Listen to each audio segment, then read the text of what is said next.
All right, thank you everyone who's joining. As you're coming in, see the attendees are rolling in. We have a little bit of time. We're just going to give about 2 minutes after the hour, just so that way those people that are logging in right at the top of the hour have some time to be able to go ahead and get situated on the webinar.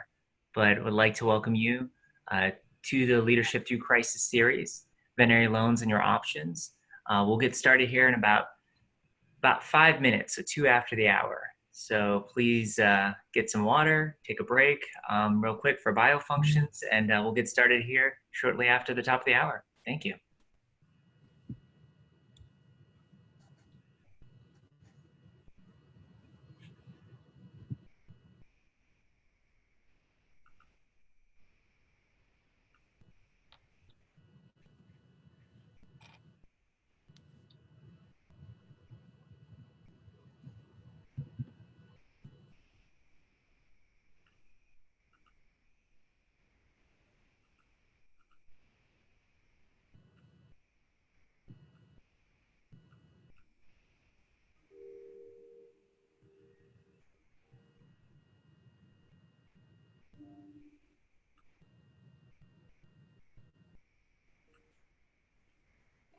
We'll get started here in a few minutes. For all of you that have just joined us here in the last minute or two, we're gonna get started around 2 minutes after the hour. Just give everybody an opportunity to log in and be able to get on to the webinar there and get situated. We'll get started right after that.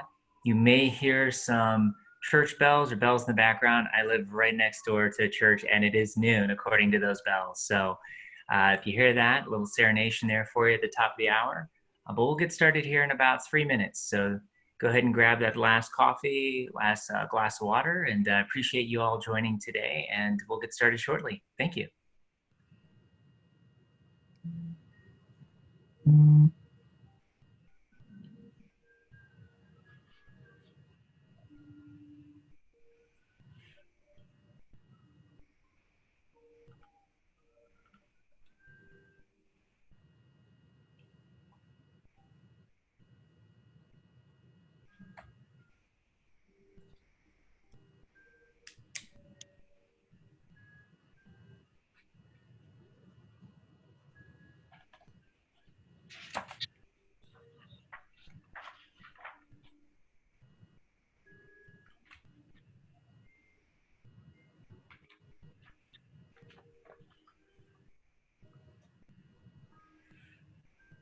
All right, it is top of the hour. We're going to get started here in about 2 minutes to just give everyone a chance to get into the Zoom webinar. Looks like we have more attendees coming through here, so that'll be great.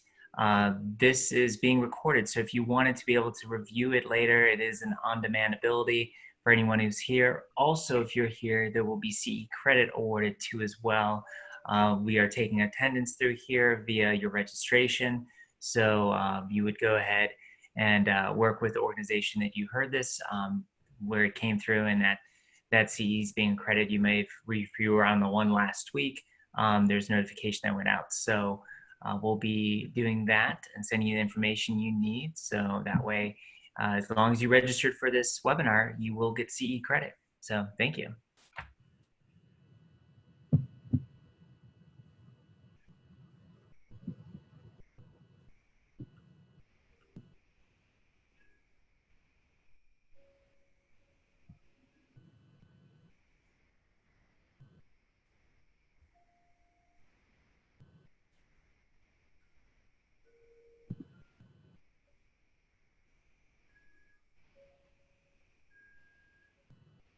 All right.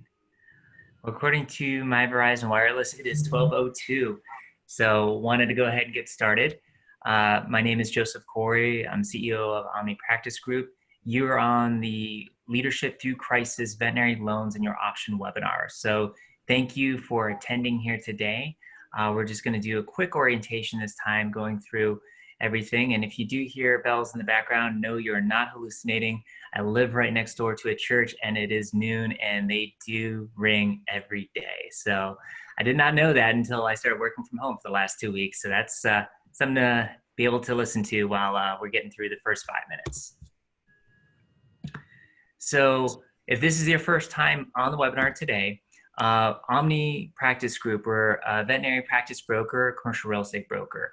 What we do is work with veterinarians just like you. And the reason why we decided to go ahead and put this webinar series together is to be a resource for the veterinary community during this time of crisis, during this time of uncertainty.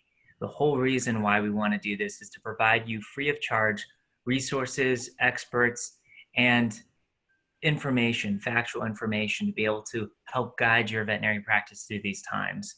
So that being said, I am your host today, and I'll talk about our three panelists that we have today who have been so gracious to join us today. So also want to thank the co-sponsors for this event, and they're the ones that are helping to provide the CE for this. The Portland Veterinary Medical Association, Washington State Veterinary Medical Association, Oregon Veterinary Medical Association. I can't thank these three organizations enough. We put out the ask, they answered the call. This wouldn't have been possible without their support. So thanks again to all three organizations for them answering the call of their members wanting to find information. And this webinar series is part of that drive for them to continuously educate veterinarians who are members and make sure that they can move forward and be able to make it through this. So the quick housekeeping is, with regards to the panel, if you have a question, we're not using the chat function to ask questions. It's going to be the Q&A button that you're going to see on your control panel. What you want to do is go ahead and put a question in there to have that question go to the panel to be able to be answered. You'll see on that, if you open it up, there's already 9 questions that have been asked. You'll see a little thumbs up right there. Rather than retyping a question word for word, if you see someone else asking a similar question, you can click on the thumbs up and upvote that question, because we're going to be answering questions based on popularity within the group. So that way the most relevant questions are getting answered first. So again, the chat function is not there for to be able to go ahead and ask questions. We do have Rose Chapman on the line. If you are having issues, you'll see her as one of the panelists. Any technical issues, feel free to go ahead and text her, and she'll be able to go ahead and help you through any technical issues with Zoom. Another feature we're not using today is the raise the hand. That's not going to be how we answer questions or ask questions.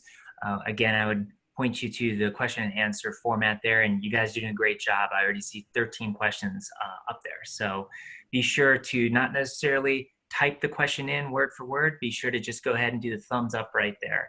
So that way we can get the most relevant questions. If you have a question that isn't answered, we apologize. Just wanted to make sure that because of the limited amount of time, we may not be able to get through all the questions. So just keep that top of mind as we're going through the webinar today.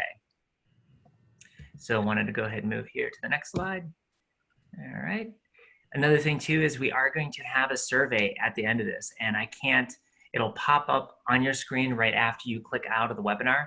And I can't stress enough for you to go ahead and fill that out. It is so important because it helps us to create programming that's relevant to everyone who's on this call, and then also for subject matters and topics that we can cover in the next webinar. So afterwards, you're going to see a pop-up after you get out of the Zoom webinar. Please go ahead and fill out that survey. Shouldn't take more than 5 minutes. And that way we can go ahead and program the future webinar to subject matter that's going to be relevant to you guys. So be sure to do that. So to get this started, veterinary loans and your options, just want to say a few things. This webinar and this topic is a service to the community. And each one of the 3 panelists from their respective institutions, they came when they heard the need for us to be able to have a format, to be able to have people ask questions and answer them. This is not a sales opportunity. This isn't a competition. So I just want everybody to know that all 3 of these amazing people came on board and basically want to help. They want to be able to answer questions and get communication out to each and every one of you. And that's the spirit of this. And they take a lot of risk coming on a call like this just because they are friendly competitors.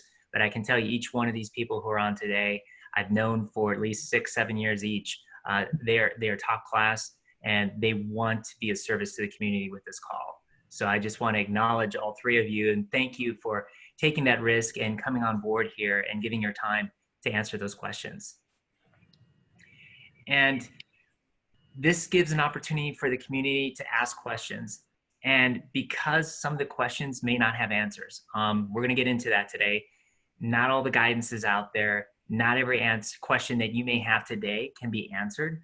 So that being said too, just know that there's not necessarily dodging of questions at all. There's just not a clear answer potentially to that question. And because of that, just a disclaimer too, that each one of these individuals are coming on to answer and be a resource for the community as much as possible. They're not going to be able to set loan policy. They're not going to be able to set policy for their institutions on this call. So that being said, the disclaimer is, they're going to offer their thoughts to the best of their ability, and just know that. And there's a lot of emotion people are going through, whether it be when it comes to their business, personal, there's a lot of emotion out there. So each one of these panelists recognize that these questions, there may be a lot of emotion. It's a hard time for a lot of people right now. So they acknowledge that. They will answer questions to the best of their ability. So if they're not able to answer it, it's not a non-answer. It's just something that may not be answered, or it might be too hyper-local or hypersensitive to answer on a format like this. So their information is going to be available to you to reach out to if you have follow-up questions. So they're all there, willing and wanting to be able to help each and every one of you out. So again, thank you, all three of you. And for those who don't know you, I'll do a quick introduction of all three, and then we'll get started. How's that sound? All right. So without further ado, the agenda today is going to be the question and answer format. Our top three are three speakers right here. So I have them all in front of you right now. And I'd like to go ahead and start off with Sabrina Morrow. She is Business Development Manager for the Pacific Northwest region for Wells Fargo Practice Finance. There she is right there. Sabrina has been with Wells Fargo for more than 17 years in business administration, banking, and building strong, lasting relationships with happy clients. Sabrina holds a master's degree in business administration and has extensive experience in small business finance, business and consumer lending and credit. Her passion is helping her clients, large or small, succeed financially. Currently, Sabrina specializes in small business healthcare lending segment with dental, veterinary, medical, and optometry. So again, thank you so much. And she is taking care of her 4 dogs right now. So we may have one of them pop up while we're on there, right? Excellent. So I'd like to go ahead and introduce Sean Coyle next. And Sean is Regional Director of Practice Finance Vet at Lendeavor. Sean has been with Lendeavor and is the leading fintech healthcare lender in the U.S. Sean has over 25 years experience in commercial lending. He has nearly a decade of experience working with veterinarians. In this capacity, he has worked on hundreds of deals with clinics where the clinics have transitioned to new ownership, started up, expanded their clinic. He holds a degree in economics from the RIT, Rochester Institute of Technology. Thank you, Sean, for joining. Thank you. Awesome. Last but not least, Bree Sylvia. She is an SBA National Specialty Lender with BBVA Compass. So for more than 20 years, Bree has worked hand in hand with countless small business owners from all corners of the US, each with unique wants, needs, and long-term goals from startup to mature businesses. The last 6 years, she has dedicated herself to independently owned veterinary practice owners, leveraging SBA lending and conventional platforms to ensure these doers and dreamers can move forward by connecting the dots between their long-term goals and the funding they need to get there. So I wanted to go ahead and thank Bree for joining. She is recognized in the marketplace for understanding and expertise in SBA programs and her passion to help veterinarians achieve personal and professional success. Thank you, Bree, for joining. Thank you. Awesome. All right. So what we'll do, the format of this, we'll go ahead and get started here, is we will go ahead and ask the question, and we'll do round robin. So according to my screen, I see Bree's going first, Sabrina, then Sean. And then what we'll do, we'll rotate those questions out. So the next question I'll ask Sabrina first, and then the next question I'll ask Sean first. So that's how the format will be. And we're gonna go ahead and start this off here. Okay, let's see here. All right, so we'll start here. Bree, first question. How likely are the payroll loans to be forgiven, according to someone? This is the first question. purpose of the program called the Paycheck Protection Program, it just came out today. I do know that several of my colleagues at other lending institutions are still trying to roll out that program. Even my own institution, I believe our website goes live in about 2.5 hours. And the reason for that is while the bill was passed on March 27th, we, anytime a bill is passed, the Small Business Administration, better known as SBA, has approximately 15 days to provide guidance to all the participating banks that want to participate in a government guaranteed program. And so technically we have until April 10th. The Treasury did put out information, including an application, which the application, if any of you have gone to the Treasury website or have received an application prior to, actually early this morning, that application is old. The application has since been revised, and you will need to download that new application or collect it from your local bank or a bank that is participating in the program so that you can complete it. But the main purpose of the program is the funds will be used to retain workers and maintain payroll. That's the main primary function. And as long as you maintain the employees that you had up to prior to February 15th, 2020, if you bring those employees back and restore wages, generally within 30 days, and you maintain your staff through June 30th, the payroll portion of your loan proceeds will be forgiven. What is not 100% forgiven is the other, potentially no more than 25% of your loan can be dedicated to mortgage interest payments or your lease payments or utility payments. But should you decide to borrow money for those things, to only 25% of what you borrow for mortgage interest payments, rent payments, or utility payments is forgiven. So this is an 8-week program. If there's any portion of the loan that you borrow that is not forgiven, from the day you accept the loan and the money is dispersed, you have no payments for 6 months. After 6 months, if any portion of that loan is not forgiven, you have the remaining 1.5 years to pay it off at an interest rate of 1%. So this program is good for up to $10 million. It is a program, I believe it's $349 billion that was appropriated from the government. And so we do expect and anticipate, and all lenders anticipate this, that there's roughly 30,000 small businesses in the United States. So we do anticipate this money to go fast. So I urge all of you, if you are interested in that program, definitely you can start with your local banker. It's a great starting point. And I would begin filling out that application rather quickly. Excellent. Sabrina, would you like to add anything? Yes, thank you. I think Bree did a great job just kind of summing it up. A couple things to add is that it's important to check with your local institution and your existing, if you have an existing SBA, obviously check with your existing bank. There are some new criteria that have just kind of hit the board regarding certain accounts being held with your lender. So I would say reach out to your specific lender.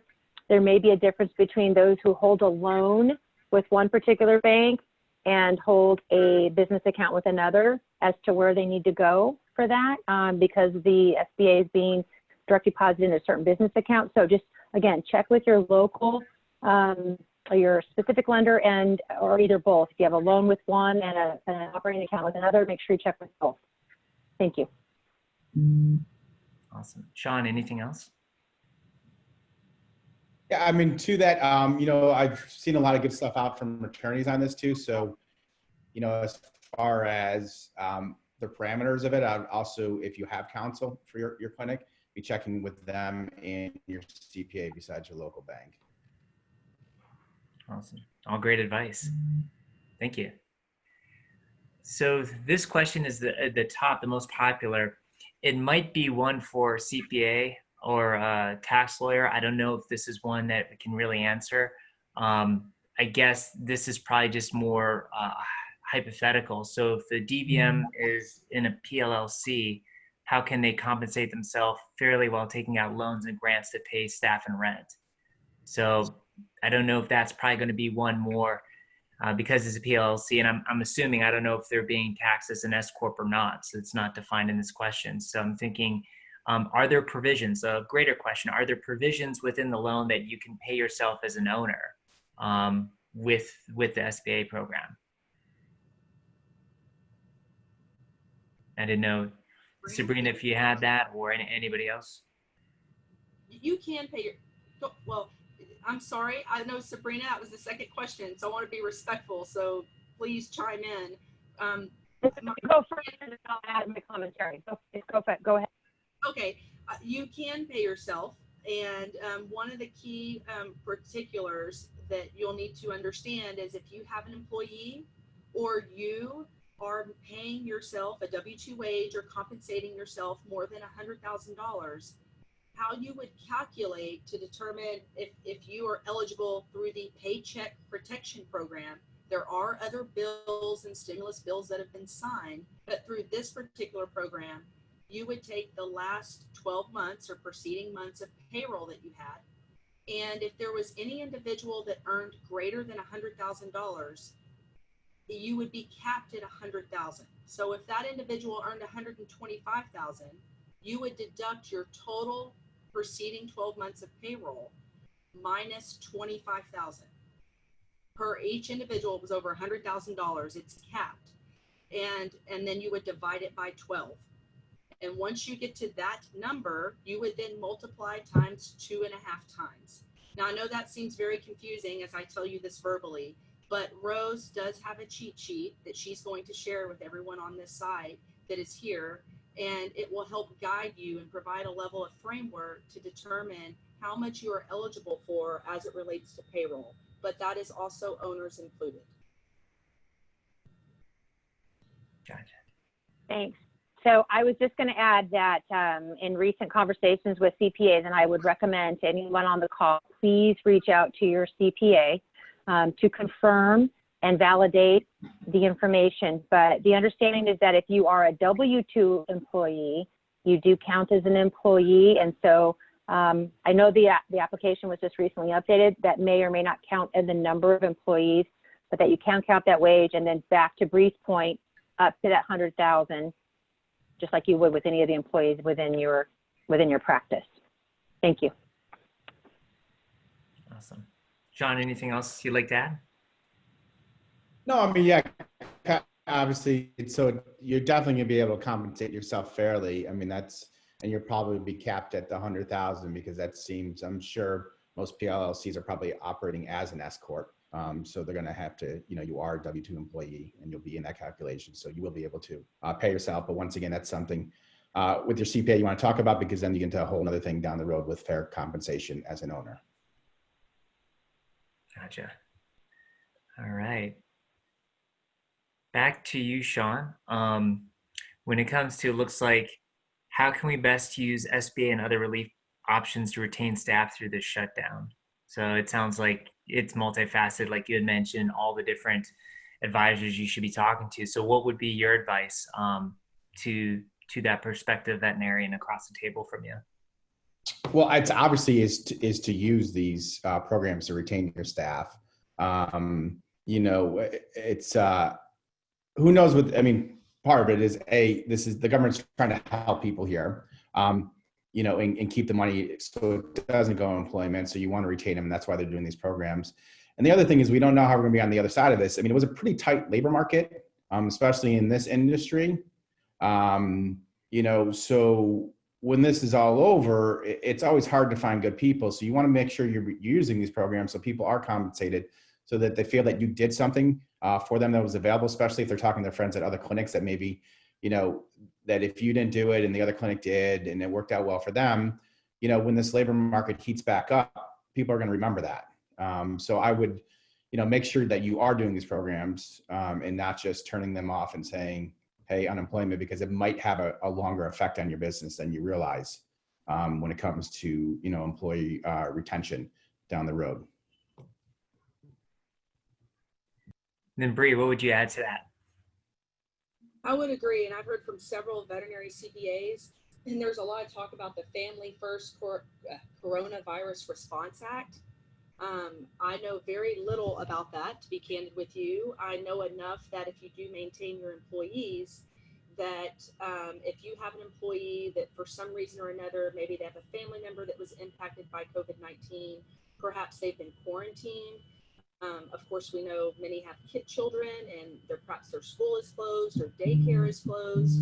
What it will allow, and it's certain specific situations where either your staff will be paid up to 80 hours, and some of it is 100% of their pay up to $5,500 a month, and others it's only 2/3 of their pay, depending on why they are staying at home and not able to work. And my understanding through that particular act, President Trump signed off on it, I want to say it was late March, is if the way you would pay that back is not having to pay payroll taxes.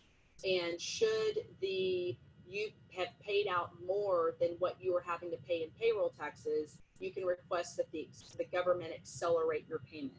And so how did I learn that? I learned that from a CPA. I know very little, but not enough to be dangerous. And I would recommend your CPA will know a great deal about that. There are also maybe some other benefits, such as the Economic Injury Disaster Loan Program. And that is a loan program anytime there's a disaster in the United States, whether it's a hurricane or tornado. We've probably all heard where the government has announced a disaster loan or a disaster area. And that is when the SBA program has the SBA Disaster Relief Fund.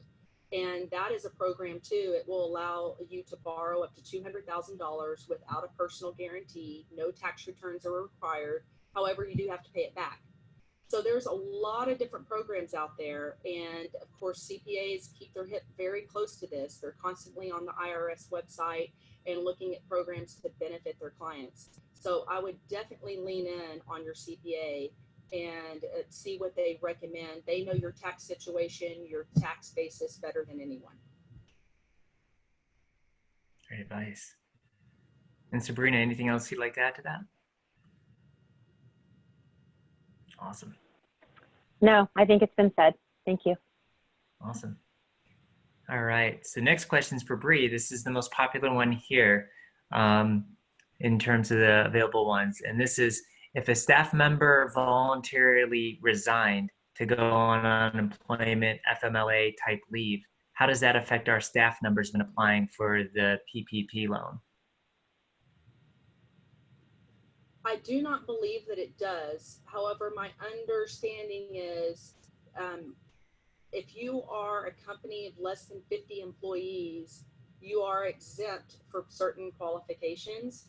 So if you have a job available for them when they come back and they left at their own doing, I do not believe that that is applicable.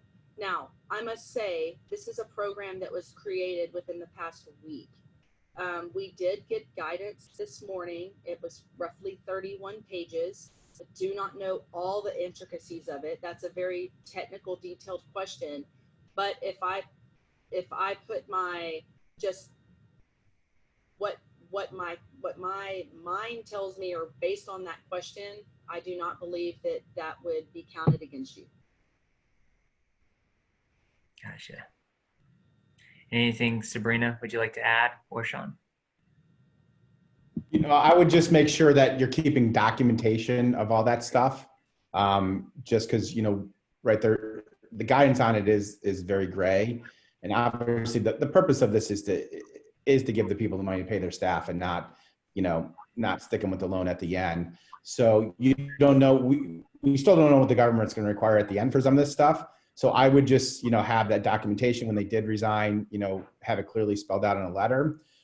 When you do get the loan and you try to, you know, I would contact them and put something in writing saying, hey, I've got this program, you know, we're looking to take you back. Are you interested? And just get something in writing back from them saying, no, they're choosing to stay out. And Sabrina, anything else? Yeah, I would agree. I would just say that just absolute accountability and documentation on behalf of both your payroll, your benefits that are being paid out, all the items that are kind of outlined in the PPP program. Make sure that you have the documentation to provide it, because at some point, I'm sure that you will be asked for it. And to Sean's point, especially in those cases where employees are opting out on their own, or where you've made a furlough and are bringing them back early, maybe even without business, make sure that it's documented. Thank you. Yeah. All right. Next question, Sabrina. It is, how do, and this may be too technical. I don't know, this might be a CPA. So these are getting pretty technical, and just everybody, the documents just literally came out hours ago. So it's going to be tough for some of these questions, but we'll do the best of what we can. How do we handle base plus or production-based pay on pay per production for an associate veterinarian? How do we, since the impact will be slower, since there's going to be less people coming through the doors potentially, how does that change the equation? Do they just go by the historical numbers for that base pay? And is the forgiveness based on keeping the pay up to previous levels? So I guess the question is, like, pay per production, what does that look like when applying for this type of loan in those practices? Yes, great question. And more details are following. And I know Bree can probably weigh in on this as well as Sean. But according to the information that we have currently is that they're looking at those businesses that have been in business in 2019. They're looking at the year prior to the loan. And it's in the list of items that are included in the payroll costs that they'll be calculating. Commission and bonuses and things like that are included.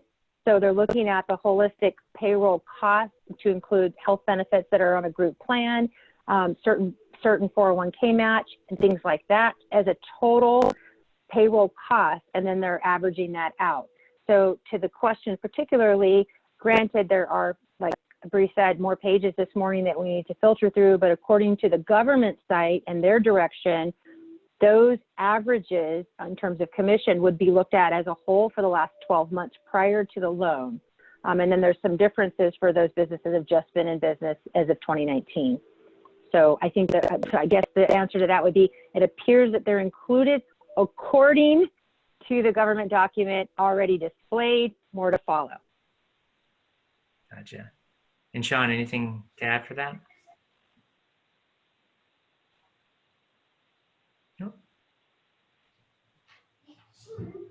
Oh, there you are, Sean. Anything would you like to add to that? Well, might have some technical. There, we'll have Sean back up there. Bree, anything else you'd like to add? Oh, I would say Sabrina is spot on. And from what the literature that I have read, it includes the provision for employee benefits, group healthcare coverage, insurance premiums, retirement. And I even read, not that this is applicable in the veterinary industry, but cash tips or equivalent. I mean, basically it is included, and it's a part of the, how do you qualify what constitutes payroll. Awesome. Thanks, guys. Sean, back up there? I am. I'm sorry about my internet. It's one of those days. So it's a great part of from being home from home, right? Absolutely. All right. So the next question goes to you, Sean. I have furloughed some employees. If I receive a PPP loan and bring them back into the payroll, is this one of the purposes that would be part of the grant portion or potential grant portion of that loan? Yeah, I mean, this is the purpose of this, is to keep people off on unemployment, keeping them paid. I mean, that's why, everything else, the side stuff is to sweeten the pot for people to do this. But the whole purpose of this loan is to, you pay your people, so then the government doesn't have to do the unemployment, and then you don't have an overtax system. Excellent. Bree or Sabrina, anything else to add to that? Nope. Nope. No, I will just, it's a great question. I'll just add, and perhaps Bree has an answer or may not, but one of the questions that recently came up around that same question was for those states that have a deferred opening date, right? For example, a Washington or some of those other states that were in this particular situation early on, and they're not allowed to open those practices until May 16th, with the end date being June 30th. How does that apply? We're still waiting on details around that in terms of that 8-week scenario and what that looks like. So I'm just putting that out in case that's something that people are asking, because I am getting a lot of that. We're trying to determine what that looks like from guidance from the SBA. I didn't know if perhaps Bree might have an answer on that. Thank you.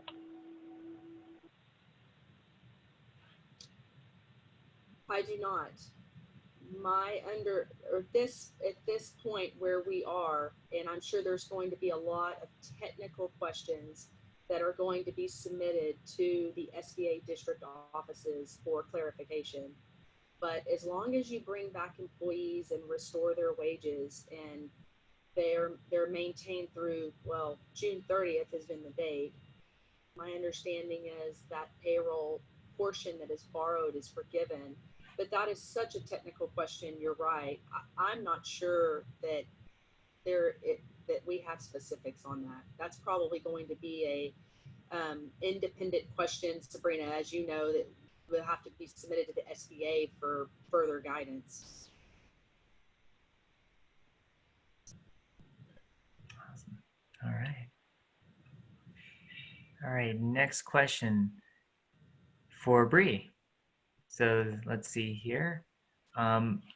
This one is, I am concerned about the potential long delay in funding for the new Payroll Protection Act and what our hospital may need to do in the meantime.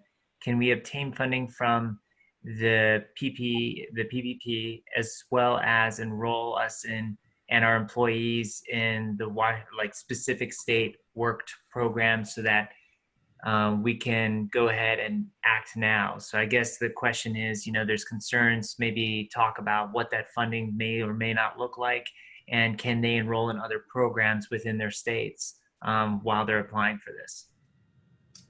I do not know. I cannot speak specifically to programs in other states. You can enroll, you can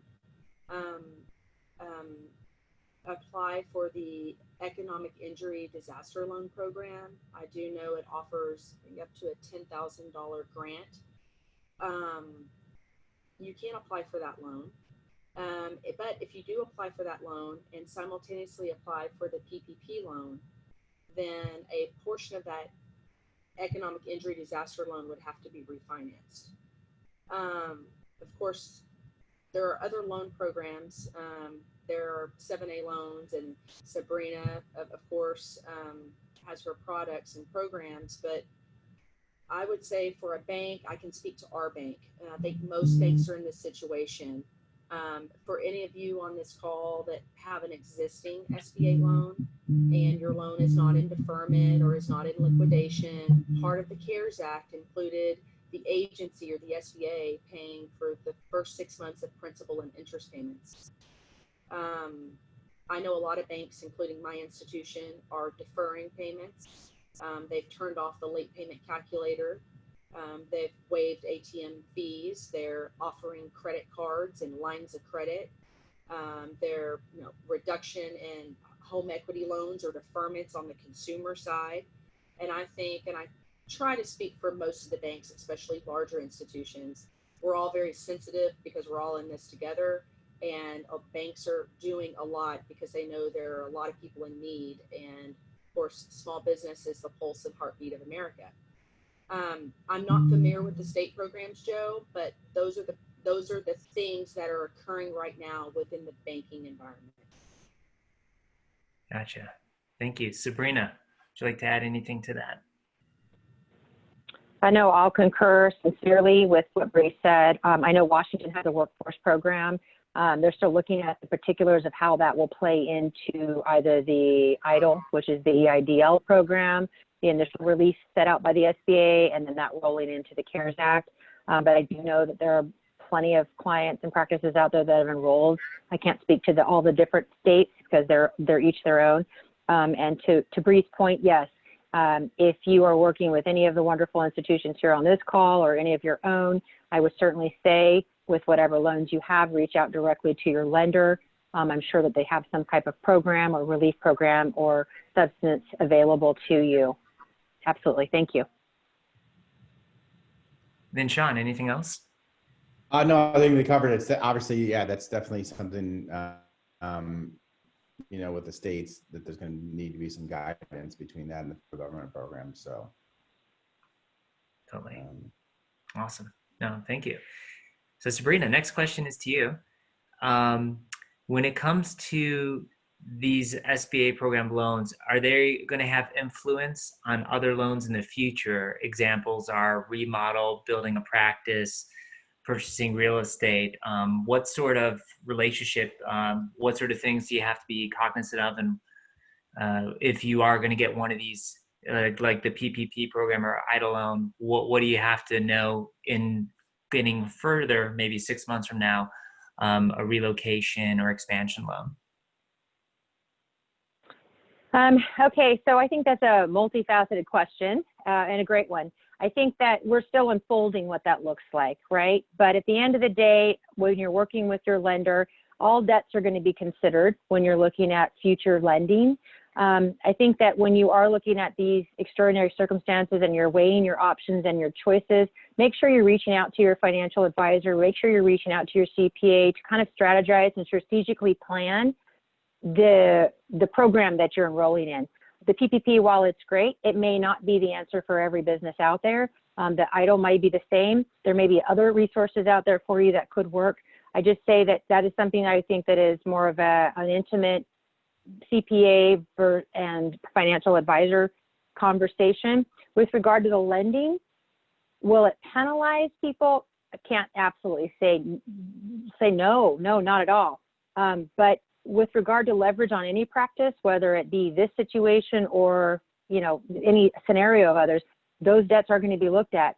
I think it's important to think about these programs as they are rolling out in terms of what those repayment terms look like, because that will ultimately affect your borrowing ability down the road as well. So it's something I think to pay attention to now, but also how it will affect you lending wise. Are we not going to help people who are looking to expand?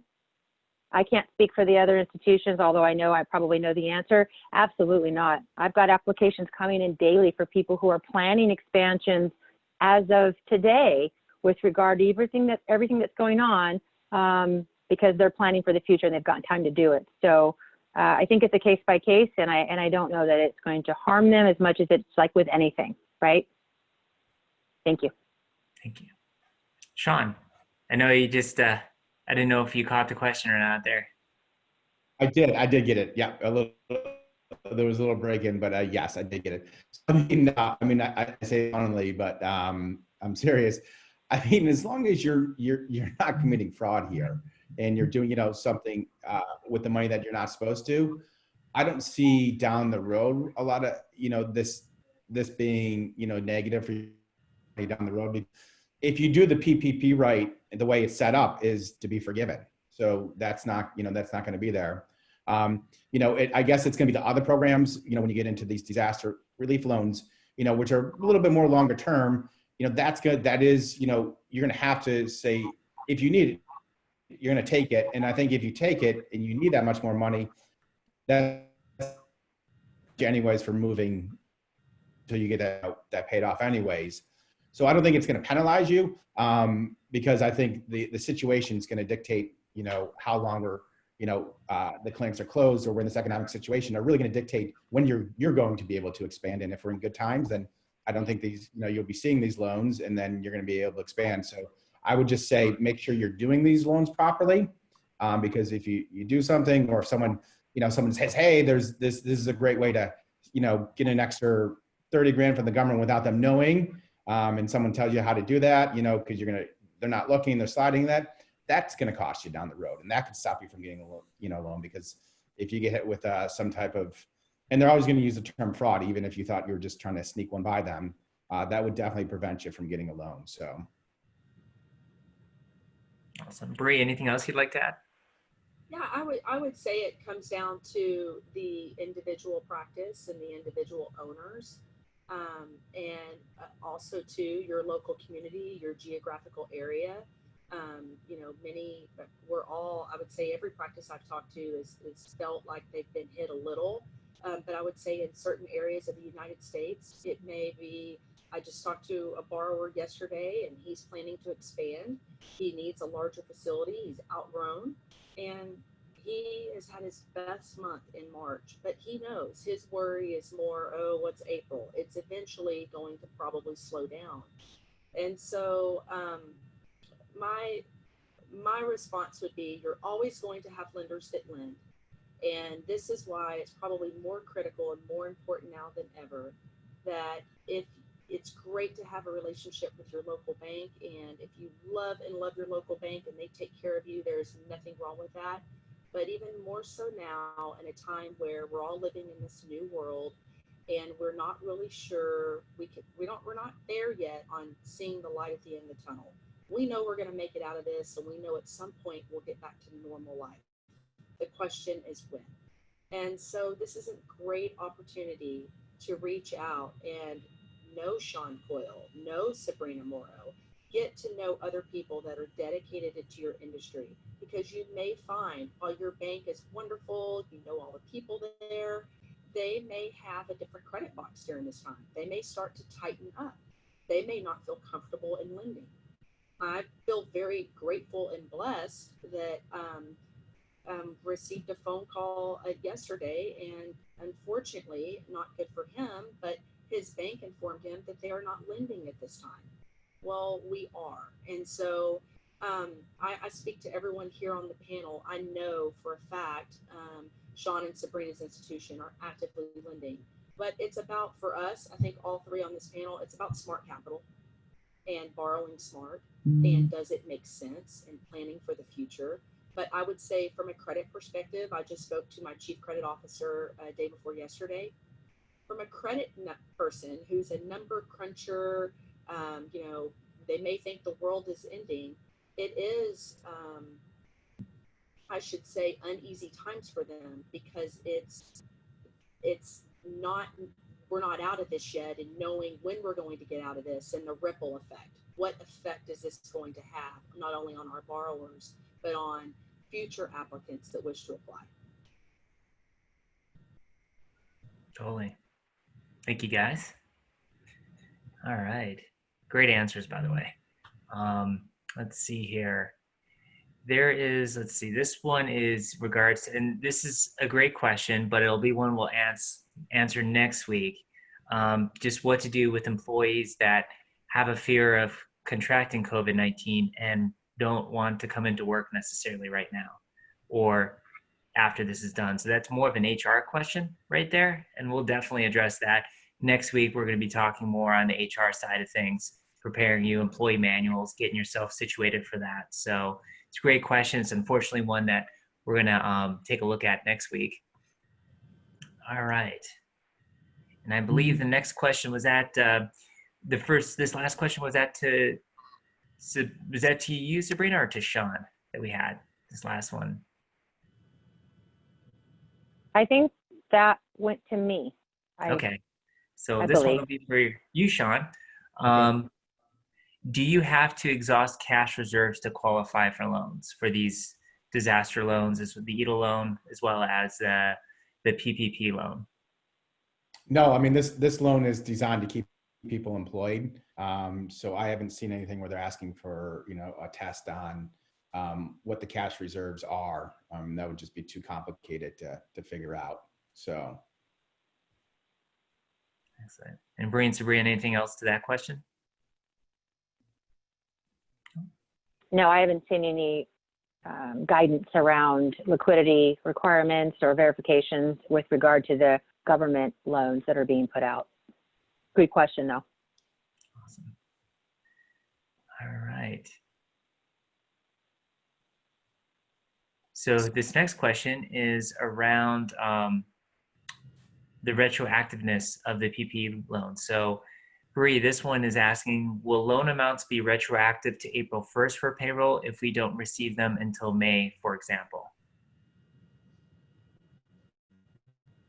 Well, my understanding with this program, and it was launched today, and I know we're launching this here in an hour or so, so it's yet to be determined, but the SBA expects that the day of the application might not happen today, but they want same day answers.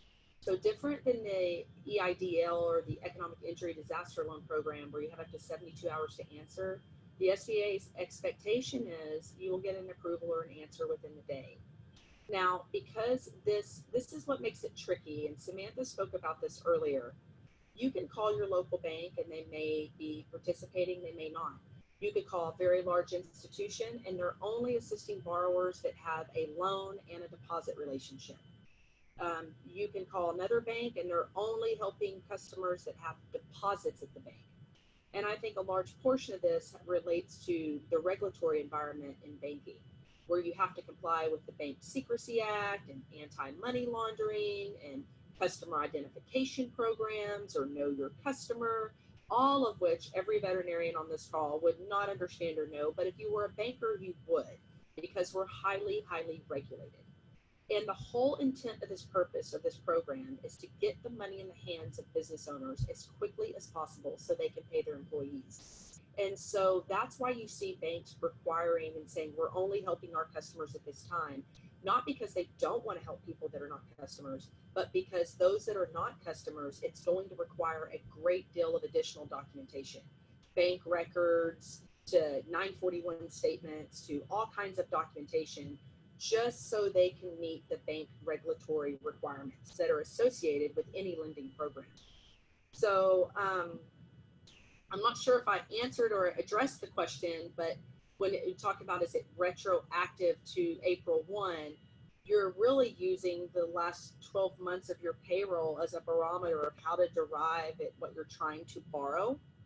And so if I'm not answering that question, feel free to ask again, Joe, but I hope I've addressed it. I think I've addressed it. Maybe I haven't. Yeah. Well, it sounds like if the money's getting to them quick, I guess let's say if they get the money April 20th or April 25th, can they include the whole month of April for the wages as part of that loan to pay out?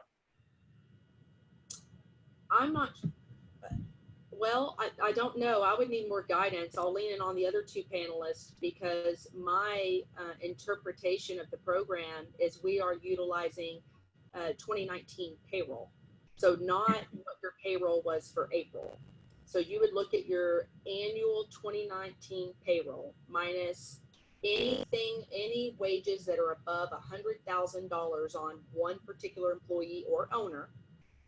And then you would divide that by the 12 months to get your average, and then multiply by 2.5 times. And of course, other things are included in there, health benefits, etc. But that is my understanding of how you would complete your application. It's a 2-page application, and how you would derive at how much you're trying to borrow. Makes sense. Thank you. Sabrina, would you like to add anything to that? Yeah, just to confirm, you know, there may be some fine print that says month by month, 12 months prior to the loan application, but as it stands on the documents that the government put out thus far, it says the year, for those existing in practice in 2019, it speaks about the year in terms of the averages, the year prior to the loan date. So it appears that they're looking at the 2019 year's average. The exception to that is those businesses have only been in business in 2020, and then they're looking at January, February, and there's a specific formula for that. To Bree's point, yeah, I know there's some confusion around 12 months, so people might think, well, April, you know, March, February, January, but the way that they've kind of posted it is that they're looking at that year prior. I haven't seen any indication that it's different than that, but again, we've got 30 pages to go through, and maybe there's some more nuances there. Awesome. And Sean, anything else you'd like to add? No, I think that's good. Awesome. All right. So next question to Sabrina.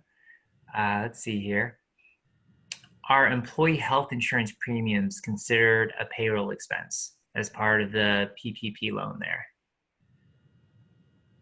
Yes, and I'm going to defer again to the information that was posted by the Treasury website and the government SBA site, that the included costs, if they have that document or not, it's a 4-page document, seems to be very helpful. I'm sure there's been some modifications, but specifically it does state that the payment required for the provisions of group health care benefits, including insurance premiums, are to be included in that payroll calculation.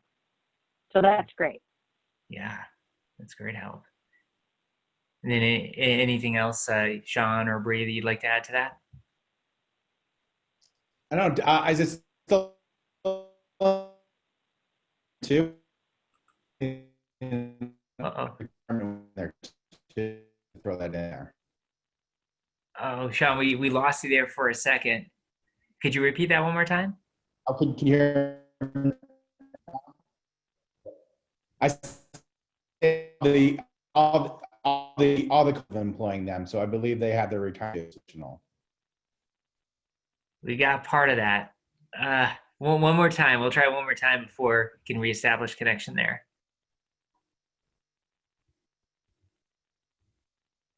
Oh, How can you hear me now? No. there you go. One more shot. What was that, Sean? I was saying it's all the employee costs. So obviously, yeah, that and I believe also the retirement was in there too. For the 401k and other retirement. So don't forget about that. Awesome. Yep. Good. All right. So last question was to Sabrina. Sean, this question. Do current finances success of the practice have any effect on the amount of the loan, or is it strictly based on previous year's payroll? So I guess they're asking does there a certain level of success or cash flow the practice has to have to be able to qualify for this? Nope, it's all based off the formulas. You know, either obviously for businesses that are on the 19, their 19 payroll, and obviously they have a formula for new businesses. So. Excellent. And then Bree or Sabrina, anything else you'd like to add to that? Awesome. All right. So here you go, Bree. What's a very general question? How do we apply for this loan? And what records should we be keeping? Or what, right after this call, what should I go dig up today and get everything together to have what I need for the application? So you can access, actually the application was sent to Rose, so she should be able to distribute that out to the attendees on the call. I know that the documentation that will be collected from bank to bank may be different, but because these loans are not personally guaranteed and there's no collateral tied to them, in order for them to be forgiven and the loan to be paid off, the bank, of course, is accounting or hoping for 100% guarantee and these loans to be forgiven. The bank is collecting, I know we are collecting the 2019-941 statements, payroll ledger. If you're a independent contractor, then we will ask for your 1099 or Schedule C of your 2019 tax return if you're a sole proprietor. We will also ask for your legal documentation, whether you're incorporated and it's articles of incorporation, bylaws, or if you have an operating agreement or a partnership agreement. If you are wanting forgiveness on your lease payment, we will ask you for a copy of your lease agreement. Or if you're wanting relief for interest on your mortgage, we will ask for your monthly mortgage statements. So utility bills, if you want utilities included. So there is documentation required. And when you look at the 2 or 3 page application that you have to fill out, it will state somewhere within the application that you're filling out documentation. The lender actually has an application as well. And you're certifying that everything you know to be true and accurate. There's a lot of certifications that you have to, that you are basically saying all of this is accurate and factual, etc. But somewhere in there it will state, additional documentation may be required. But I would go ahead and if you work with a payroll company or your CPA is ready and standby, I would start gathering some of those documents because I would fully anticipate your bank to ask for some documentation. Awesome. Sabrina, anything else to add to that? I would just mention that probably each lender out there may have a different process. They'll all be probably rolling into the same. We at Wells Fargo, of course, we won't be taking physical applications. I have directed all the people that I've been reaching out to have the application, have it filled out, and kind of understand the material that's going to be asked for so that they're ready. But ours is going to be an online application. So they're going to go right to a portal. They're going to put in all the information, and then there'll be a follow-up. There'll be self-attestation. So as Bree said, you're going to be asked as a business owner to attest to everything that you're providing, and then you're on the hook with the government at that point. But also that there'll be some follow-up regarding additional material, which would be things like payroll registers. Like Bree said, I think everyone should have a year-end P&L if they don't have a tax statement. Utilities can be, pulled from a P&L, but also there's probably a verifying document there. For the things that you're adding to your payroll costs and asking to be forgiven, absolutely should have some documented proof of that, because the government will eventually want it. Whether it happens in the next couple of days or not, someone will probably be asking. Thank you. Thank you. And then Sean, I don't know if you're able, were you able to get the question there? There you go. I did not get into. There you go. This might be better now. Oh, much better. This Excellent. might be better now. Okay. All right. Oh, much better. Excellent.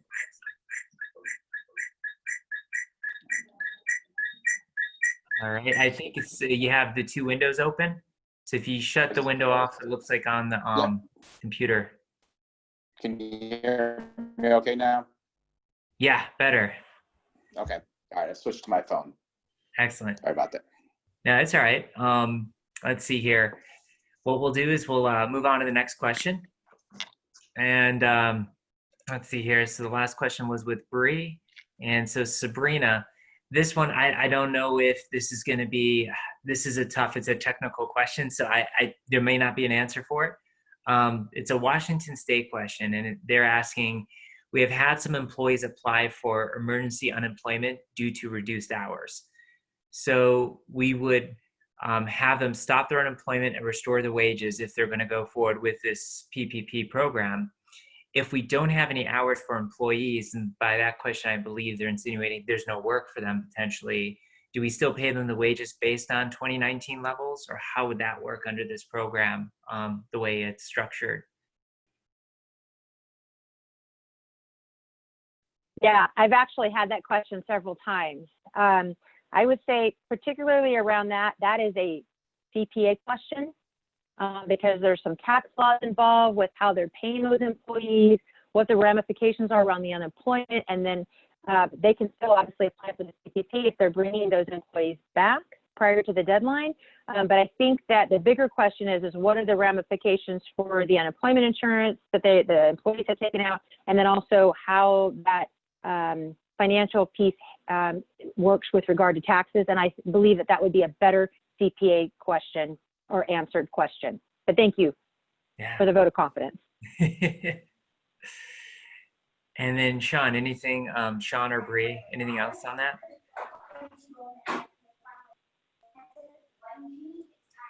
No, I don't think there's a litmus test on how hard the employee's working too. So just if you are having people working, and I don't think anyone's gonna be checking, exactly how much work they did. So I think the purpose of this is just as the employment. Gotcha. All right. So Sean, we'll try the next question here. How is the Paycheck Protection Forgivable Loan going to work? And I know that probably, because we haven't gotten there yet, is there documentation that they're going to have to submit? Is it something that they would potentially have to do towards the end of the loan, or how does that portion work right there? Has it been defined yet? I mean, that's, I think, what they're working on. Obviously, they have some guidance out on that, but they are going to, and this is the, part of it between the banks and the government, is how you're going to verify at the end. Is it payroll statements? It's along that, and how's that going to be verified, and who's going to be responsible for it at the end? And so I think that's kind of still up there. I don't know, agree with the SBA if you have a little more guidance on that, but I think that's still a little bit of a moving target at the end the verification.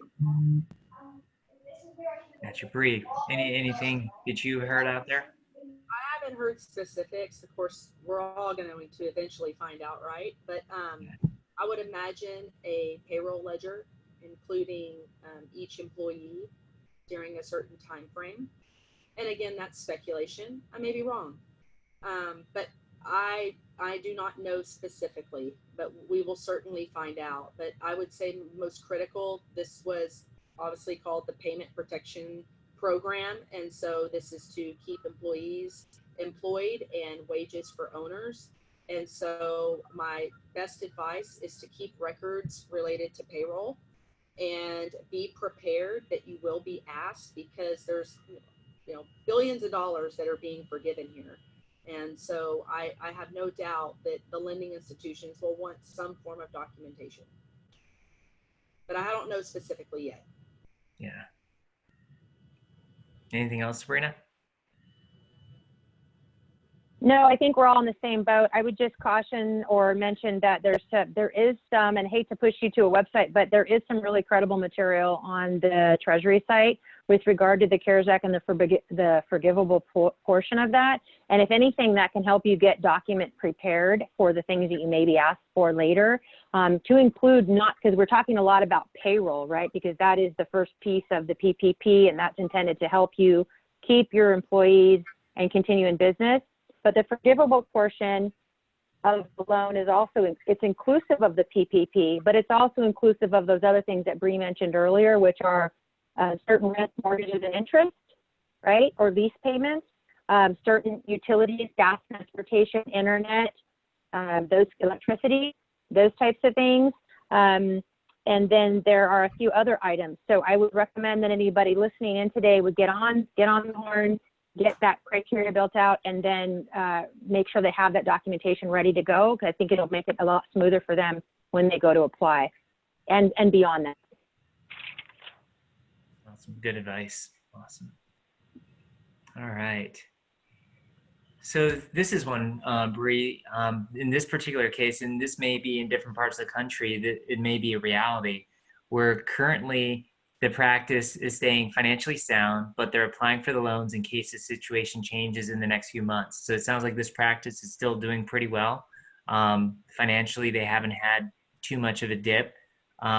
If we do not sustain a significant financial hardship or just a minor decrease in income, is a loan forgiveness on a sliding scale? Or are they entitled to the full amount there as long as they meet the parameters and qualifications for it? Nope, they're entitled to the full forgiveness as long as they meet the parameters of the program. And there's no restrictions relating to personal resource tests, or if you have access to a line of credit, why didn't you use your line of credit? Or you have $150,000 in your operating account, why didn't you use some of your money? There are no restrictions for this. This is to keep Americans employed. And so a lot of people, I can tell you, are applying for this. I have clients right now that have not experienced any financial hardship. They've maybe seen a 4 to 5% dip in revenue, nothing that is painful for them financially, and they are still applying for this because right now a lot of people are at home because their children are not in school, or they're home because their daycare is closed. Or they may be home simply because there's a mandate that you're quarantined and you must stay at home and you can't go anywhere. Or for that matter, they're just scared and they don't want to go to work. And so, at some point as a business owner, you have to find a way to continue to drive revenue. And oftentimes as owners, you're the last to be paid. Well, if you don't have them working, yet you're showing, or you are distributing basically the cash in your bank account because there's not enough revenue coming in, just simply because you don't have the amount of resources or help that you normally would because your staff is at home. So the whole purpose of this program is to keep your staff employed. And so there are no ties or strings related to well, we're only going to forgive this percentage for you, but the next person is 100% forgiven. There's no ties to this program. Awesome. Great answer. And Sabrina, anything else to add to that? No, I would just say this is one of those cases where it's a government mandate and it is kind of a one size fits all. Everyone has equal opportunity to have the portion of their loan forgiven, providing that they follow the criteria. And what a great opportunity for those that don't need it, but certainly, obviously strategically planning with your CPA and financial advisors. But ultimately, if there's a forgiven piece, what a great opportunity to have some backup. Absolutely. Sean, anything else on your side? Yeah, just to that point, I mean, it's just because you're not in a hot spot right now, or having the financial hardship, things, let's hope not, but you could be in 3 or 4 weeks, and if the rest of the country is coming out of it, the government's not going to set up a program just for that area. So that's why you definitely have, in this times, what the future holds. So you just need to keep yourself in the best possible financial situation. And if it's, as long as you follow the rules, you haven't done anything wrong, you definitely have to take advantage of it. Excellent. All right. Thank you, guys. All right. Let's see here. And Bree, was that the last question you asked there? Were you the first one last? Okay, so it's to Sabrina.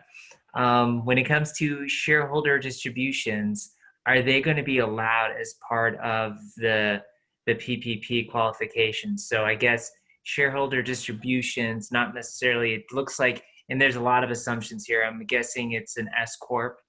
We don't know if it's a distribution, what it looks like, but an S Corp. Are they allowed to include that as part of the PPP program, or is it just W-2 wages in that sense? I'll be thin on my answer for this one. Bree may have more information, but I'm going to venture that the distributions, that is definitely a question for their CPA. As I understand it today, it's a W-2 employee wage. There might be some more specifics around those particular questions. I don't have the answer to that. And yeah, that's all I have. I would say that's definitely CPA, unless there's someone here on the panel who has more info. Yep. Any other additional info? This looks like a CPA question for sure. Yeah, the interim final rule, which that's just a grandiose way. It's a 31-page document that came out that provides all of the guidance and details of the parameters around this program. All it says is what qualifies as payroll costs, and we've gone over many of the things that do, but it's salaries, wages, commissions, and then it says or similar compensation.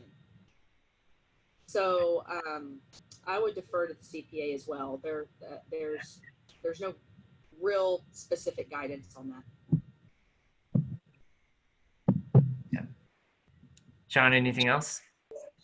No, I mean, that's obviously definitely a CPA question because, but if you're working your practice, hopefully you're paying yourself $100,000, so the distributions probably aren't going to come into it.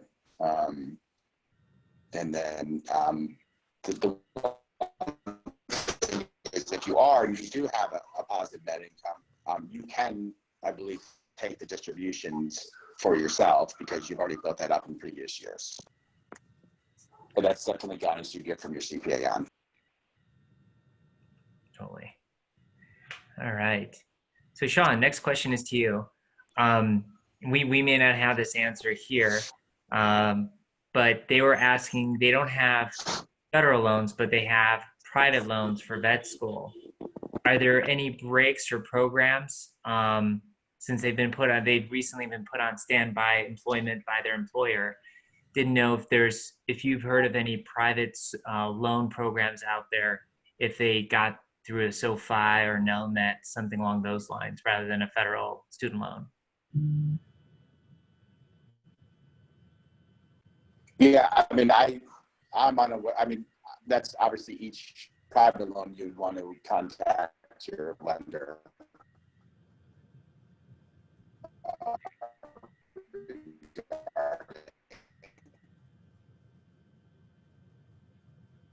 right, a little technical difficulty there. Bree or Sabrina, have you heard anything? Probably advice is to reach out directly to that private institution lender for student loans, what programs, but anything that you've heard or any advice that you'd want to give those that are seeking that? I'm not on the consumer side, but I know the amount of material for my my institution, the amount of material they're putting out for business owners, whether they're small, medium, or large. I know there is relief and help on the consumer side as well.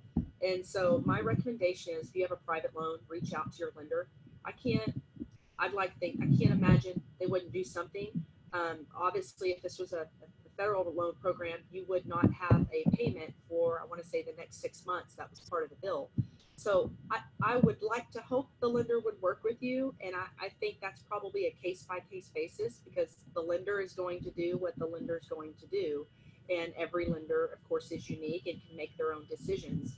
But if it's a private loan, I would reach out to your lender and ask for relief. And my hope and optimism, and I guess I would like to think that most lenders are going to work with you.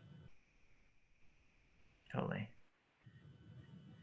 And Sabrina, anything else there? Yes, most certainly. So yes, we have educational financial services for all of our student loan clients right now. They can reach out to them directly on any of the private loans.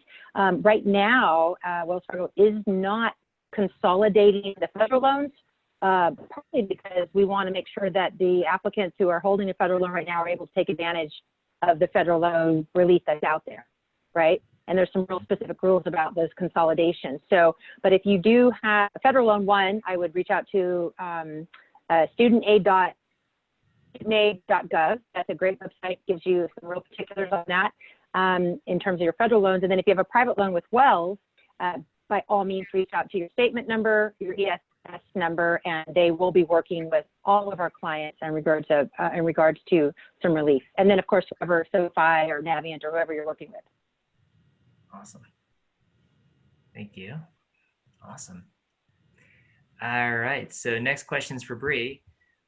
Can a small business apply for the PPP loan through SBA and the emergency loan, the EIDL loan, at the same time? If so, how can I find out about the $10,000 grant or forgiveness emergency program under the CARES Act? So are they able to, it looks like they're asking, can they apply for both at the same time? And as long as they are for different purposes, yes. But there's up to a $10,000 grant, I know, through the EIDL, the EIDL. I don't have the specifics on it, and I apologize, just because in my world there's probably upwards of 12 SBA or disaster program we never want to talk about unless there's an NPR, because there's a disaster program which is old. I would refer you to SBA.gov. I know Samantha mentioned earlier the Treasury website. I've been there before, and several times within the past week. They do have a lot of good information. I know Rose, who will be sending out, Chapman will be sending out the information that we all sent prior to this. And there's a whole cheat sheet, fact sheet, application, all kinds of stuff that will be sent and distributed to you that may answer your questions specifically. Awesome. Great answer. Sabrina, anything else you'd like to add? No, just that my understanding is you can have applications in both. The understanding as it's Friday afternoon is that you can't have, you have to choose. But if you are one of those practices, or rather businesses that took advantage of the EIDL up early, that can be folded into the new CARES Act, but you won't have money on top of money, so to speak, right? So I would just educate a little bit around that before you dual apply. And Sean, anything else? Nope, I think that's been covered. Awesome. So Sean, this one, it's a technical question. There's a lot of technical questions today. Everyone's going through the 31 pages themselves. This one is, if they have 2 clinics, how do I apply using only one EIN number. So do I have a combined, looks like they have a combined financial information on the two businesses. It doesn't look like the accommodation, he's looking through there and he can't find what to do. So it sounds like he has two clinics under one tax ID number. Would he apply only using that one EIN number? I was just guessing for the two practices.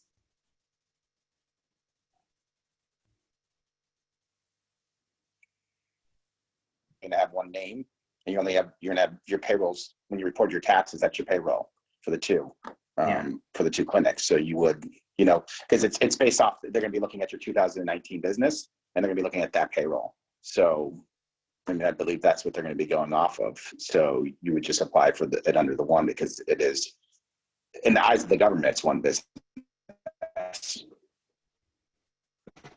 Yeah, one business, two locations. But if it's one EIN, you're just taking that number for payroll right there and using that calculation. Bree, do you have anything to add to that? Sabrina, anything as well?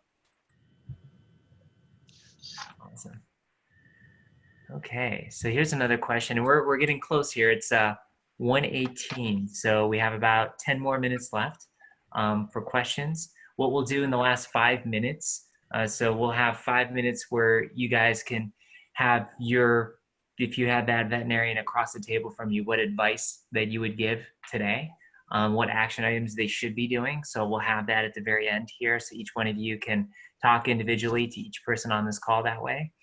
So one of the last questions is, if they apply for the PPP loan and ask to retain my full-time and not my employees that use me as their second job, can I use the rest of the mortgage and employee health insurance premiums as long as it does not exceed the 25%? That's a bit technical there. So I guess for those employees that are using them as a second job, possibly like a relief veterinarian, possibly overflow when it comes to vet techs and front desk help, can they use the rest of the mortgage and employee health insurance premiums on that as long as it does not exceed the 25%?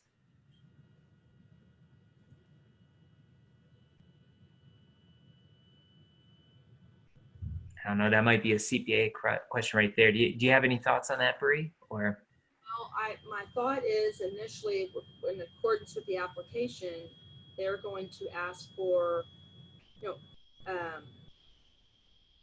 not only what was your payroll for last year, and I would have to refer to the application because I'm not clear. I can't recall if the application asked about a number of employees, but if it does ask for number of employees, I don't know. I don't know the answer to that. It does ask. Does what now? It does ask for the number of employees. Okay, It's so an application. Yep. if it asks for the number of employees, and payroll is based on, I do believe payroll is through February 15th of 2020, but I think also last year's payroll is mainly what we're going by, 2019. You have to, the whole point of the program is that no employees, you have to maintain the same level of employees on your payroll. And so if you don't, I see that being an issue and cause for concern. Gotcha. It sounds like timing is important when you deploy this, depending upon what part of the country you're in and when you're allowed to, when the shelter in place is lifted there, it sounds like. I'm sorry, I can't be too specific. I have a veterinarian that is seeking relief for their lease payment, seeking relief, has unfortunately had to let some employees go, does not intend to rehire. Well, that individual would not be eligible for the PPP program. So this is about retaining your same staff level and maintaining their employment. So maybe I misunderstood the question, but based on how I heard the question asked, I would think that would be a problem. Gotcha. Anything you'd like to add, Sabrina? Sean, you're good? I think where also what might be in that question where it gets tricky is, when I think they were asking about, people have multiple jobs. This is probably where you might get into your relief veterinarians, and this is where it'll get tricky, is are they 1099? And then there's this whole debate is a 1099 considered an employee or not an employee? Obviously, if the person is a 1099 employee and only working for you, most states would consider them an employee. If they're worthy, most states wouldn't consider them. And this is getting into the gray area, and this is where I think we're going to need more guidance. You can get 3 locations, whether you're truly responsible, but you're probably also not itemizing them in your employee costs. Hopefully you're line itemizing and putting them in a different thing, and not in your pay. Gotcha.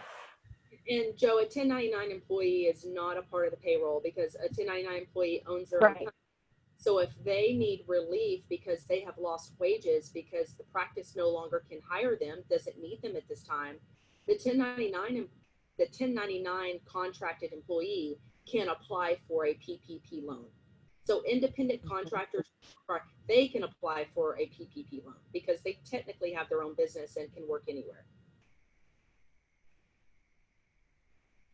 And as yesterday's SBA government update, they did mention the fact that they were going to be rolling out more specifics around the 1099 independent contractor programs, and that said that would be following the next week. So just be posted that more information will be coming out around that specific issue for all those people out there in the country that are in that class. And if you have a 1099 employee that that's a 1099 contracted employee, they cannot apply for the PPP program until April 10th. That's the start date for 1099 and sole proprietors. Good to know. All right, so we're wrapping up here. We're near the bottom of the hour. What we'll do is each one of you can go ahead and summarize any sort of advice, any sort of what you would tell the person right across from you, anything we didn't cover today. Sean, we'll start with you. We'll see how the audio is there, and then we'll just go right on up. Yeah, I mean, we say this in good times, but obviously in this time, it's all about keeping cash. That's the old saying, cash is king. So no matter what you're doing, make sure that you're keeping enough cash on hand and spending your money wisely, taking advantage of these programs. And I'd also say to make sure you do it on your personal side. Look at things, and is there an opportunity now to, stretch stuff on the personal side to give a greater cash flow to you, and make sure you're talking to your employees about that too. I mean, say, let them know you were just on the seminar, and are they doing things, right, on the personal side, because you have to manage both the business and the personal, I think, to weather the storm. Great advice. Bree, what would you like to say? Well, there's no question cash is king at this moment. You want to preserve it, and part of that is minimizing your expenses. So I would restrict purchase quantities, perhaps the number of items that clients can purchase so that all of your clients can be served. I would maintain and manage inventory levels. I would reach out to elderly customers and patients that have chronic conditions that obviously still need help or need to be serviced. I would reach out to them and see if they're well cared for, how they're doing. If you're able to perform telemedicine, there's various platforms you can use for as much as $200 a month if you can do telemedicine. I would certainly take advantage of any program that you can. These programs are there to help you, and there's pretty loose guidelines, and so if you benefit, why not take advantage of it? What else? And keep a positive attitude. I think that's best. I know it gets kind of crazy. I've been quarantined in my home for 2 weeks, and sometimes I feel like I'm becoming a mental head case. But I would keep a positive attitude, and there's nothing like smiling. Every time I smile, it does release endorphins, and it makes you happy. Practice yoga. Be mindful. Be kind to yourself. Be kind to your staff. Know that we're going to get out of this, and I would also revisit HR policies, relating to restrictions on leave or restrictions or adjusting sick time. So hopefully, those are some things that I would personally do. But no, I know that it's worse off in other areas than some.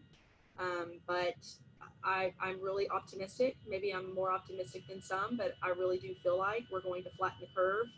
And this is going to be short-lived, and we're going to be better for it. And so keep your head up and stay strong. Thank you. Thank you, Bree. And then last but not least, Sabrina.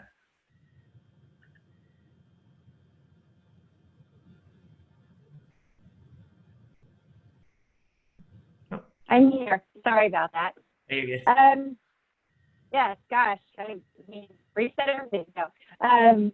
I would say in this order, I would say first and foremost, look at any loans you currently have for your practice or yourself or your family. Reach out to those lenders immediately, directly, and look at those deferment programs. Whether you think you need it now or not, we just don't know. And it may take a little longer to recover, and having some flexibility, some cushion there is helpful. I know that there are many institutions around the country that are actually working with their clients. So I would say do that first. The next thing I would say is absolutely use this opportunity to plan, because you've got some downtime. I think we're caught up in the kind of the chaos and the frenzy of everything. Don't forget about, and I know that you're not, as a mom of a small herd of animals, I text with my vet. Like, I just need to know that I wanted to know, one, if he's okay and his family's okay. And he's like, hey, if you have any questions, because I've got a couple of old guys, you just text me. We'll walk through it, that kind of thing. So if you're out there, you're a practice owner, or you're just somebody relies on for their furry guild and fish friends, furry friends, be available. Let your patients know that you're still there, and while you're being safe, you're still there to help them. Having that connection is extremely important in the downtime, because that will help you in the ramp up, right? As you're bringing people back in for those appointments and that maintenance.